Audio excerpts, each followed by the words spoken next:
Welcome back to the news. I'm Boggle Tim with News 24/7 365, bringing you the best news 247,365 days a week. Now recently, scientists have discovered a new molecule called time crystals. And they're like normal crystals like silver and gold, but they're worth more at different times. And they just might hold the secret for time travel. So joining us today is Adam Vetzer. He's a member of the team that discovered these time crystals. He's a current graduate student at Pennsylvania State University studying science. So Adam, what can you tell us about time crystals? Thank you, Boggle. Thank you, Boggle. First of all, I just want to set the record straight that I'm not on the team. Oh, you don't have to be humble about it. We did our research and we know you're on the team. I guess I could help. I study ceramics, but Wait, let's just not keep that part in, because we have to present some face of credibility. So then why wouldn't you get someone who's on the team? They said no. I'd be happy to help sort of. Hi Adam, what can you tell us about time crystals? Thanks, Boggle. So if there's one thing today with me being on the show that I'd like to communicate to the audience and make sure it's clearly get across is that time crystals are not actual physical crystals. When I looked it up, when I was reading the article about time crystals, I saw that that they may have the power of time travel. No. Okay. So, to have a basic description, so I think first, if we describe what a normal crystal is, that it would be a lot easier to understand why we're calling these time crystals. Like gold or silver.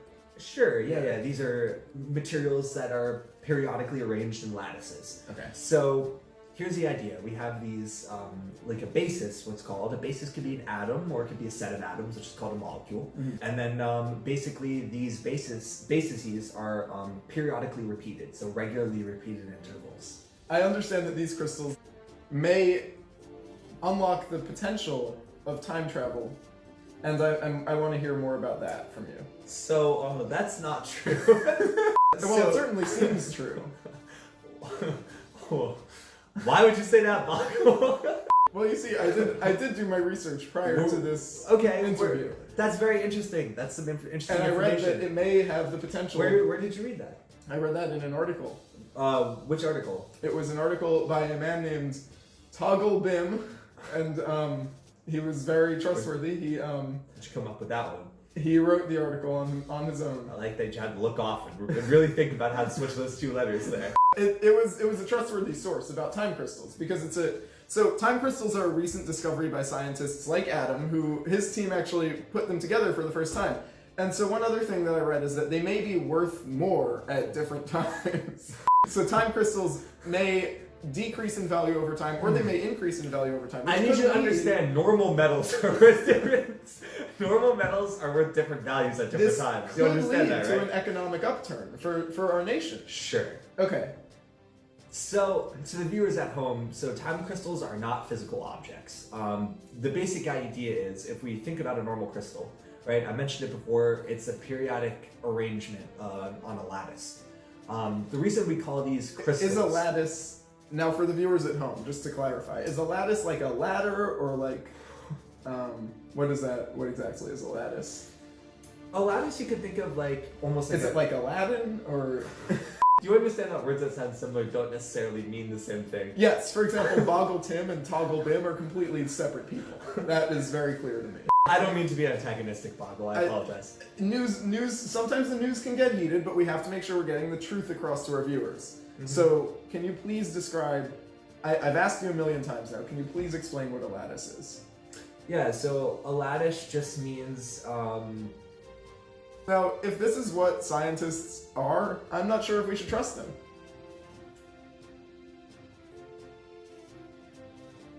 What is a lattice? So imagine taking a sphere, Okay. right? And let's say we move the sphere to the right 1 foot. And we move the sphere to the left 1 foot, and we move it up and down and left and right. So the lattice would be the regular repeating pattern of these intervals of atoms, right? That's what we call. We call it a crystal lattice. Okay. The reason why we call this a time crystal is that the crystal part is analogous to the regular repeating pattern. There's no physical regular repeating pattern. Okay, but air isn't physical, but it's still real. It's still important. Air is physical. Where have you seen air? So if you imagine like an air conditioning unit, Sure. and you know the little strings that hang from it, and you Yeah. turn it on, the strings go. Yeah, but those are strings. That's not air.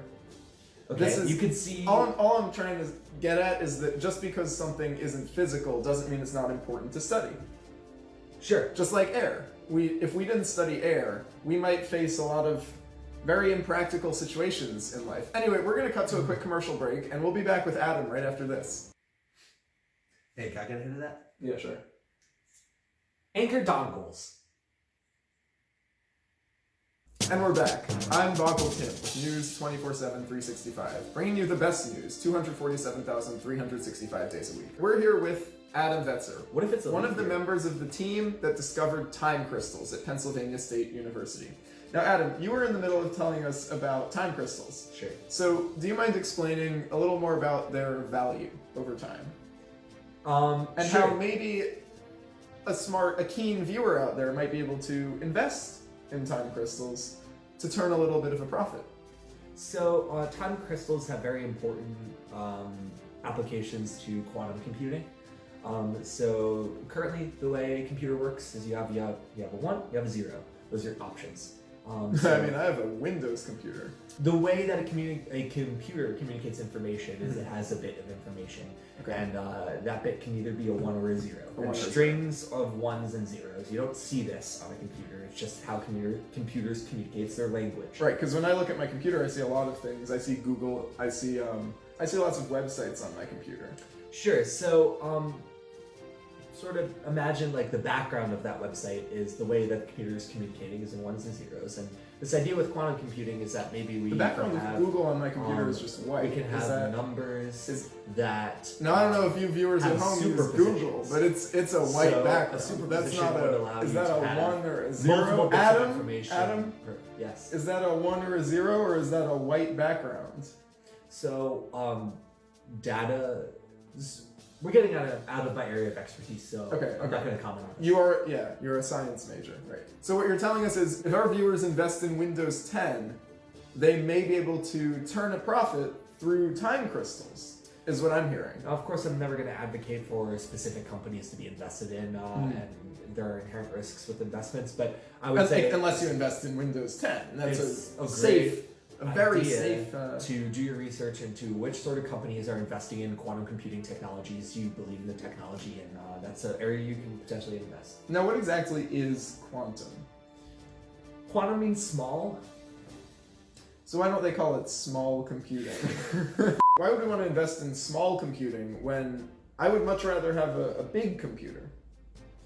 You could buy a big computer. One more question before we wrap this up about time crystals. So, you've said a lot here, a lot of conflicting views too, I've noticed. You're talking about computers, you're talking about gold. I don't know if your team is very trustworthy, viewers at home, I don't think we can trust this guy. I think he's kind of a fool, honestly. This is insane what's happening on this. It's kind of a disgrace. But what can you, if you were to leave us with one word of advice, maybe let me ask you something else. How did you invent time crystals? Yeah, I did it. I'm gonna try to wrap this up in a better way, because I know we've been goofing on each other a little bit, but at the end of the day, I want you to come out of this looking like a pretty stand-up guy. So Pablo. no. So maybe we can. Do you have a question that you want me to ask you that might help you sort of salvage your reputation? Yeah, I think you could ask maybe what's some exciting work that my research group is doing at Penn State. Okay, cool. So Adam, what exactly is a lattice?